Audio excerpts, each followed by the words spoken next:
नमस्कार, मी सीमा नरोडे।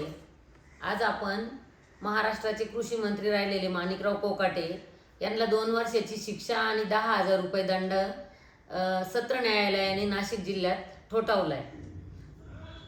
हा दंड आणि ही शिक्षा माणिक कोकाटेंना का ठोठावण्यात आली याच्याबद्दल खरं तर आपण आज सविस्तर बोलणार आहोत।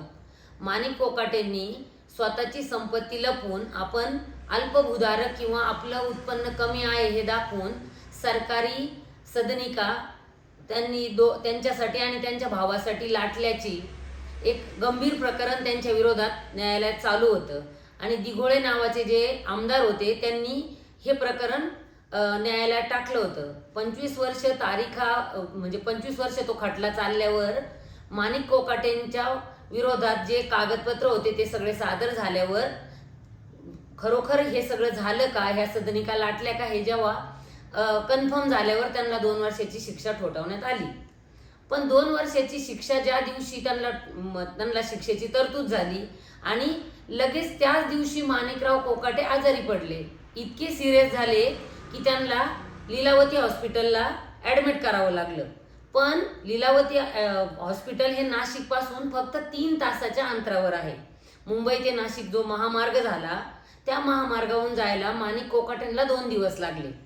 त्याच्या आधी जाऊन ते आपल्याकडचे सगळ्यात मोठे डॉक्टर जे आहेत अजित पवार यांना भेटले।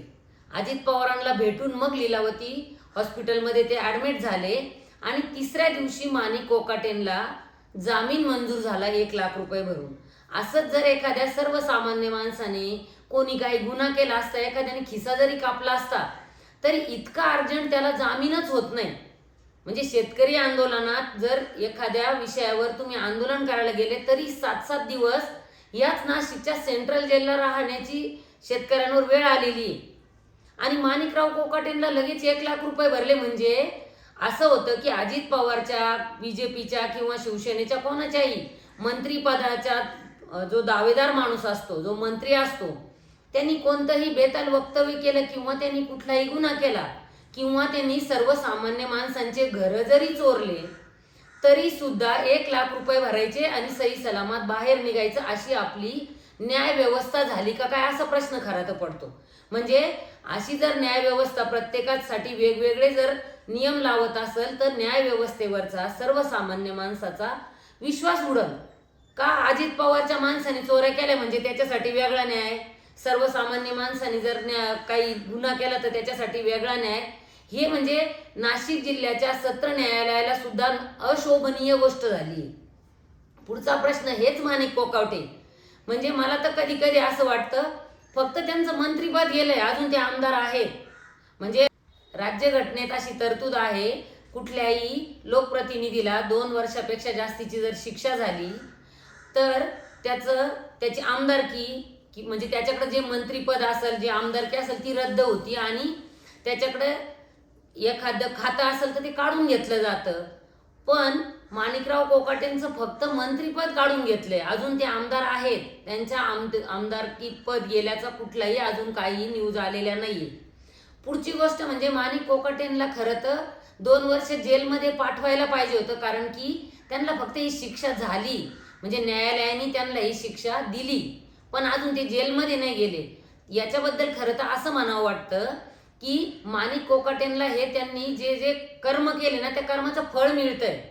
हेच माणिक कोकाटे ज्या वेळेला कृषी मंत्री होते त्यावेळेला हे इतक्या गुमराईने शेतकऱ्यांशी बोलायचे, ज्या वेळेला नाशिक जिल्ह्यातल्या द्राक्षाचं नुकसान झालं होतं आणि हे कृषी मंत्री म्हणून द्राक्षच्या शेतकऱ्यांना भेटायला गेले त्यावेळेला हे माणिक कोकाटे काय बोलले होते, शेतकऱ्यांना आत्महत्येच्या सवयी लागल्यात, म्हणजे त्यांची सवय, त्याला काय एवढं सिरियस घ्यायचं कारण नाही। आणि दुसरं त्यांचं इतकं खराब वक्तव्य होतं की तुम्ही द्राक्षासाठी इन्फ्रास्ट्रक्चर उभं करायला पाहिजे। त्यावेळेला शेतकरी म्हणाला इन्फ्रास्ट्रक्चरला पैसे कुठून येतील, आमचं एवढं नुकसान झालं। त्यावेळेला माणिकराव कोकाटे काय म्हणाले, सरकार तुम्हाला पीक विम्याचे जेवढे पैसे देतं ना त्याच्यात तुम्ही तुमच्या पोरींचे मोठ्या मोठ्या कार्यालयात लग्न करतात, साखरपुडे करतात, ते पैसे तिथं खर्च करतात, इन्फ्रास्ट्रक्चर उभं करायला काय होतं। म्हणजे आता माणिकराव कोकाटे मंत्री राहिलेल्या माणसाला ही गोष्टीची समज पाहिजे की शेती पिकाचं नुकसान झाल्यावर नुकसान भरपाई मिळती, ती काय आम्ही आमच्या पोरांच्या लग्नाला खर्च करतो आणि शेती पिकासाठी खर्च करायला काय तू तुझ्या घरचे पैसे आणून देतो का बाबा? पण शेतकऱ्याला प्रत्येकाने आपण मंत्रिपदावर आहोत म्हणजे आपण काहीही बोलायचं, पण त्याची तुम्हाला कधी ना कधी परतफेड करावी लागते. माणिक कोकाटेंची दुसरी गोष्ट म्हणजे माणिक कोकाटे विधानसभेत निवडून गेल्यावर त्यांनी विधानसभा चालू असताना ज्या विधानसभा चालवण्यासाठी दिवसाला टॅक्स पेअरचे लाखो करोडो रुपये खर्च होतात एकेका दिवसाचा यांच्यासाठीचा केलेला खर्च, त्या विधानसभेत माणिक कोकाटे रमी खेळताना पकडले गेले. बरं, अजित पवार इतके हुशार आहे ना, त्यांच्या लक्षात आलं की माणिक कोकाटेंना खेळ खेळण्याचा जास्ती हौस आहे, त्याच्यामुळं त्यांनी त्यांचं ते मंत्रिपद काढून घेतलं, कृषी मंत्रिपद. पण त्यांना पटकन खेळ मंत्री केलं, म्हणजे क्रीडा मंत्री केलं, म्हणजे मंत्रिपद सुद्धा यांच्या लायकीचे दिलेत. मग जर माणिक कोकाटे इतक्या दिवसाचे निवडून येतात, मंत्री राहिलेले, तर मग त्यांच्या जे राष्ट्रवादी काँग्रेस आहे अजित पवारचं, त्यांचे लोक हे माणिक कोकाटे इतकी सिरियस झाले, त्यांना कोर्टात हजर राहता सुद्धा नाही आलं, तर त्यांना भेटायला जाताना एक बी कोणी दिसलं नाही. म्हणजे इतका जर तुमचा मंत्री आजारी पडला तर तुम्ही भेटायला एखाद्या बिस्किटचा पुडा घेऊन जायला पाहिजे होतं. पण खरं तर हे कर्माचे फळं भोगायला ह्या माणसाला जेलमध्ये टाकायला पाहिजे.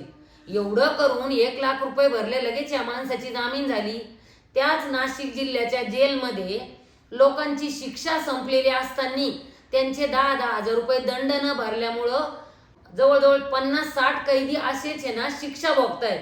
मी स्वतः त्या जेलमध्ये गेलेली आहे. तिथं लोक त्यांच्या बाहेरून येऊन कोणी घरातले लोक 10 हजार रुपये त्यांचा दंड भरत नाही म्हणून ते बिचारे शिक्षा भोगतायत. आणि माणिक कोकाटे सारखा माणूस गरिबांचे घर लाटून मंत्रिपद भोगून शेतकऱ्यांविषयी खोटं बोलून 1 लाख रुपये भरले, हा माणूस मोकळा फिरतोय. म्हणजे न्याय व्यवस्था काय काम करते, राजकारणावर काय विश्वास ठेवायचा, आणि तुम्ही सगळे सरसगट राज्यघटनेचा अपमान करतायत. या सगळ्या गोष्टीचा आपण विचार करायला पाहिजे, नाही तर आपण परत पुढच्या निवडणुकीत ह्याच माणिक कोकाटेचे झेंडे घेऊन फिरायला घाबरायचो नाही. माणिक कोकाटे हे अजित पवार यांच्या गटाचे मंत्री होते. अजित पवार हे महाराष्ट्राचे उपमुख्यमंत्री आहे आणि अजित पवार यांच्याकडे जेवढे पण मंत्री, काय 8-10 मंत्री असन, ते दरवर्षी एक जण भ्रष्टाचाराच्या आरोपात काहीतरी पुण्यात जातं, जेलमध्ये जातं, त्याच्यावर शिक्षा होती. मग अजित पवारांनीच हे सगळं करायला पाहिजे की किती दिवस तुम्ही जनतेला फसवणार आहे. हे जे 8-10 सगळे चोर मंत्री आहे ना, यांना बाजूला करून जर थोडेफार प्रामाणिक, ज्यांनी चोऱ्या नसेल केल्या, गरीब असतील, प्रॉपर्टी चोऱ्या करून कमवलेल्या प्रॉपर्टीपेक्षा गरीब असतील, शिकलेले असतील, अशा लोकांना मंत्रिपद द्या ना. जनतेची फसवणूक, टॅक्सचा पैसा वायाला घालवण्यापेक्षा सगळे चोर मंत्री त्यांना साईड करून जर थोडंफार महाराष्ट्राचं नुकसान होणार नाही याच्याकडे खरं तर अजित पवारांनी लक्ष देण्याची गरज आहे. आपल्याकडे एक मोठं मंत्रिपद आहे, आपण या गोष्टीकडे थोडं लक्ष द्यावं. धन्यवाद.